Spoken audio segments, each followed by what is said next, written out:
Most people think you cannot return anything at Walmart without a receipt. So they either give up or end up stuck with something they don't need. Here's the truth: no one tells you. You can often return items without a receipt, but only if you know the right method and what Walmart looks for in your purchase history. In this video, you'll learn exactly how to return an item at Walmart without a receipt in 2026 step by step, so you don't lose money or get rejected at the counter. Let's start simple. When you try to return an item, Walmart usually verifies your purchase through the Walmart app or through payment methods, like your card history. That means even without a paper receipt, your purchase might still be traceable. Now here's where it gets interesting. Walmart does not treat all returns the same. The process depends on how you originally paid and what item you are returning. So let's break it down clearly. First, go to any Walmart store with the item you want to return. Make sure it is in good condition, preferably unused or lightly used. This increases your chances of approval. Now here's the key step most people miss. Go to the customer service desk and explain that you do not have a receipt.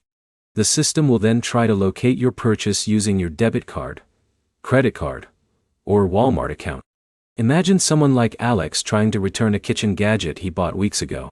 He does not have the receipt, but he used his debit card. The system finds the transaction, and the return is processed smoothly. But here's the problem.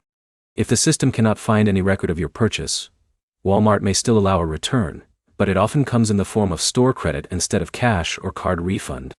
Now let's go step by step through what happens at the counter. The associate will scan your item. Then they will ask for ID, in some cases.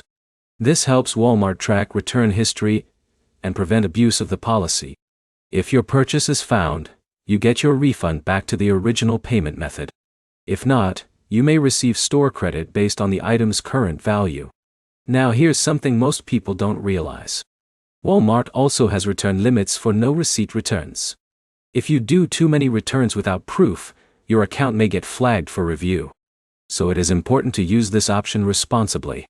Another useful tip is checking your email or Walmart account before going to the store. Many digital receipts are stored automatically if you made the purchase online or logged in during checkout. So let's simplify everything. To return an item without a receipt, go to Walmart, provide the item, let them search your purchase history, and accept either refund or store credit, depending on verification. Now here's the biggest mistake people make. They assume no receipt means no return, but in reality, Walmart has multiple ways to verify your purchase. So the smart approach is simple. Always check your digital history first, bring your payment card if possible, and be ready for store credit if verification fails.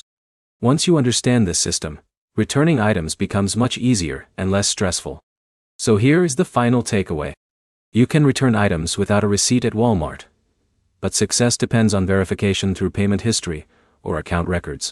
If this helped you understand how Walmart returns work without a receipt, like, comment, and subscribe for more simple guides like this.